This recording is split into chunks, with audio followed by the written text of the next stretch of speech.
Hello everyone, welcome back to my channel. दोस्तों, आज हम वीडियो में बात करेंगे बंटवारे को लेकर के, बंटवारे की संपत्ति को लेकर के। अगर आपके पास ऐसी कोई संपत्ति है जिसका अभी तक बंटवारा नहीं हुआ, जो कि आपकी जॉइंट प्रॉपर्टी है जिसमें आप सब रह रहे हैं, या आपकी कोई ऐसी प्रॉपर्टी है जिसमें सभी का हिस्सा है और उसको उसको सभी इस्तेमाल करते हैं, तो दोस्तों ऐसी कोई अगर आपकी संपत्ति है और आप उसको वसीयत करना चाहते हैं या गिफ्ट करना चाहते हैं या उसको बेचना चाहते हैं, तो ये सारी जानकारी मैं आपको वीडियो के अंदर दूंगा कि किस तरीके से आप उसको बेच सकते हैं, वसीयत कर सकते हैं या गिफ्ट कर सकते हैं।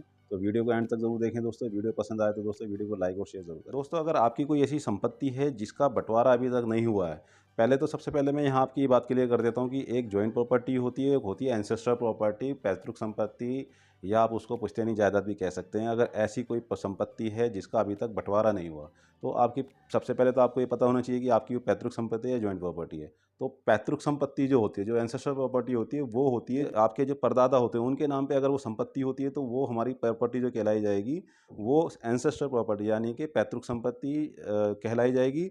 और अगर वो हमारी संपत्ति जो दादा के नाम पर है या पापा के नाम पर है, उस संपत्ति को हम कहते हैं जॉइंट प्रॉपर्टी, जिसका बंटवारा अभी तक नहीं हुआ था। जिसका बंटवारा नहीं हुआ वो है जॉइंट प्रॉपर्टी, और जो तीन हमारी चार पीढ़ी हैं हमारे परदादा के नाम पर है, उसको हम कहेंगे एंसेस्टर प्रॉपर्टी। तो यहाँ ये बात क्लियर हो गई।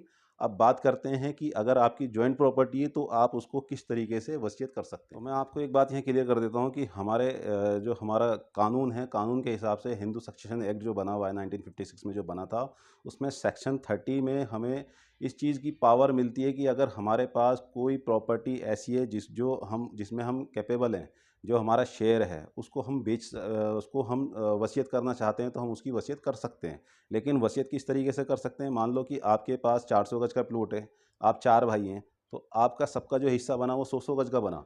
अब जो 100 गज का आपका हिस्सा बना है, लेकिन उसका बंटवारा नहीं हुआ, तो उसमें आपकी जो साइडें होती हैं, साइडें नहीं खुलने की। साइडें क्यों नहीं खुलने की? क्योंकि जब बंटवारा ही नहीं होता उसकी आप साइड नहीं खोल सकते। तो उसमें सिर्फ आप वसीयत में ये लिख सकते हैं कि मेरे हिस्से में जो 100 गज का प्लॉट आता है, जो ज़मीन आती है, उसको मैं किसी जिसके भी नाम आप वसीयत करना चाहते हैं, मैं फलाँ के नाम पे वसीयत कर रहा हूँ, और जब इसका बंटवारा होगा तब ये उसका कब्ज़ा ले लेंगे और उसको अपने तरीके से इस्तेमाल कर सकते हैं।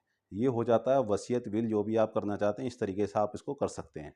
अब बात करते हैं आपकी गिफ्ट की और सेल की, कि आप उसको अगर बेचना चाहते हैं तो किस तरीके से गिफ्ट कर सकते हैं और किस तरीके से आप सेल कर सकते हैं। तो अगर आपने अगर प्रॉपर्टी को गिफ्ट करना है, तो गिफ्ट करने के लिए भी यही एक शर्त है कि आप अगर जो प्रॉपर्टी आप गिफ्ट कर रहे हैं, किसी के नाम पर गिफ्ट कर रहे हैं, तो उसके लिए जो आपके को शेयर हैं, जो आपके जैसे कि 400 गज की आपकी प्रॉपर्टी है, उसमें आप 4 भाइयों का हिस्सा है, तो आप चारों भाई जो हैं, जो भी आप में से कोई सा भी भाई गिफ्ट कर रहा है इस प्रॉपर्टी को, तो उसमें से उन 3 भाइयों की एनओसी लेनी ज़रूरी होती है, उनकी परमिशन लेनी ज़रूरी होती है कि मैं अपनी प्रॉपर्टी को गिफ्ट कर रहा हूँ फला व्यक्ति के नाम पर।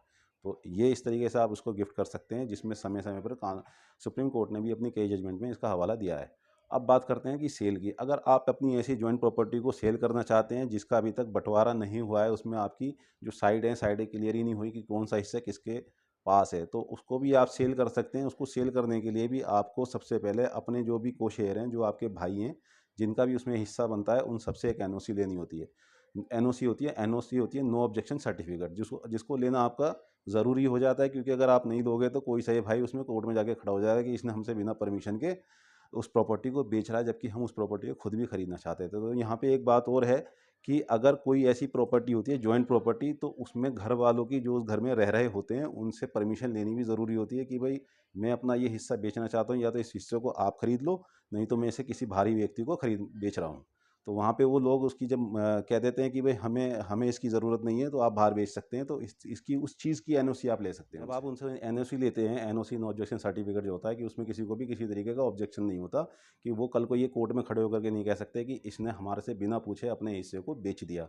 अब बेच तो दिया, लेकिन उसको हिस्सा जिसने खरीदा उसको कब्जा कैसे मिलेगा? क्योंकि कब्जा तो उसको मिल नहीं सकता जब तक उसका बंटवारा नहीं हुआ। जब बंटवारा नहीं हुआ तो उसको कब्जा नहीं मिलने का। यहाँ ये बात क्लियर है कि जब तक बंटवारा नहीं होगा, जिसको भी आपने सेल करा है, आप उसको सेल डीड तो कर सकते हैं, बेच सकते हैं, रजिस्टर्ड करा सकते हैं, लेकिन उसको कब्जा नहीं दे सकते। कब्जा तब तक नहीं दे सकते जब तक आपका बंटवारा नहीं हो जाएगा। और ये भी एक बात इसमें क्लियर होती है कि आप कोई स्पेसिफिक हिस्सा उसको नहीं बेच सकते। जैसे कि 400 गज का आपका जैसे हिस्सा है, उसमें से आप फ्रंट का या बैक का या साइड का आप उसमें खोल नहीं सकते। इस रजिस्ट्री के अंदर, उस सेल डीड के अंदर ये खोल नहीं सकते कि आपको कौन सा हिस्सा दिया जाएगा। जब तक उस व्यक्ति को वो हिस्से का कब्जा नहीं दिया जा सकता, जब तक कि उसका बंटवारा ना हो जाए। और बंटवारा होने के बाद ही वो व्यक्ति उस प्रॉपर्टी का कब्ज़ा ले सकता है जिसने वो प्रॉपर्टी आपसे ख़रीदी होती है। तो यहाँ मैंने आपको तीनों बातें क्लियर कर दी कि वसीयत आप किस तरीके से कर सकते हैं, गिफ्ट आप किस तरीके से कर सकते हैं, और अगर आप सेल करना चाहते हैं तो भी आप सेल कर सकते हैं, लेकिन उसमें जो कंडीशंस हैं उस कंडीशंस को आपने फॉलो करना होगा। ये एज़ पर द लॉ है। तो दोस्तों वीडियो में जानकारी कैसी लगी? दोस्तों वीडियो पसंद आई हो तो वीडियो को लाइक और शेयर ज़रूर करें। Thank you for watching.